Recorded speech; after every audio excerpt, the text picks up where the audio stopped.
تلنگانہ میں مقامی بلدیاتی انتخابات کے لیے 42% BC ریزرویشن کا حکم نامہ بہت جلد متوقع۔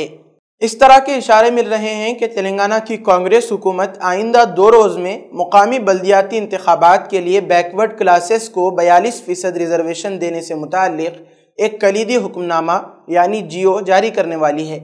ذرائع کے مطابق تمام اضلاع میں ابتدائی تیاری مکمل کر لی گئی ہے اور عہدیداروں کو ہدایت دی گئی ہے کہ حکم نامہ جاری ہوتے ہی اس پر فوری عمل درآمد یقینی بنائیں۔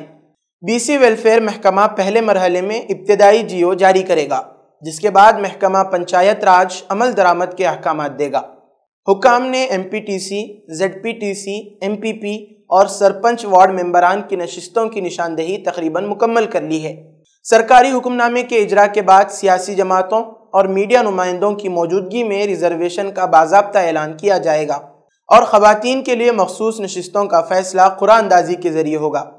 ذرائع کے مطابق ریاست کی 31 ضلع پریشد صدارتوں میں سے 13 نشستیں پسماندہ طبقات یعنی BCs، 5 درج فہرست ذاتوں کے لیے یعنی SCs کے لیے، 3 درج فہرست قبائل یعنی STs اور 10 عام زمرے کے لیے مخصوص کی جائیں گی، جن میں سے 50% نشستیں خواتین کو دی جائیں گی۔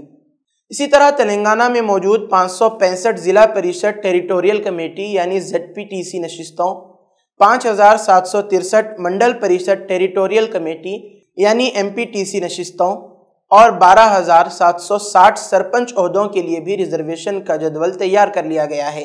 SC اور ST ریزرویشن 2011 کی مردم شماری کی بنیاد پر طے ہوں گے، جبکہ BC ریزرویشن حالیہ ریاستی سروے کی روشنی میں منظوری پائیں گے۔ حکام کو ہدایت دی گئی ہے کہ باضابطہ GO کے اجرا سے قبل کسی بھی تفصیل کو سیاسی دباؤ میں آ کر ظاہر نہ کریں۔ حکومت کی کوشش ہے کہ دیوالی سے پہلے ہی بلدیاتی انتخابات مکمل کر لیے جائیں۔ ریزرویشن کی حتمی منظوری کے فوراً بعد انتخابی نوٹیفیکیشن اور گزٹ جاری کر دیا جائے گا۔ اس کے ساتھ ہی 30 سپٹمبر کی ڈیڈ لائن میں توسیع کے لیے ریاستی حکومت کی جانب سے تلنگانہ ہائی کورٹ میں درخواست دائر کی جائے گی۔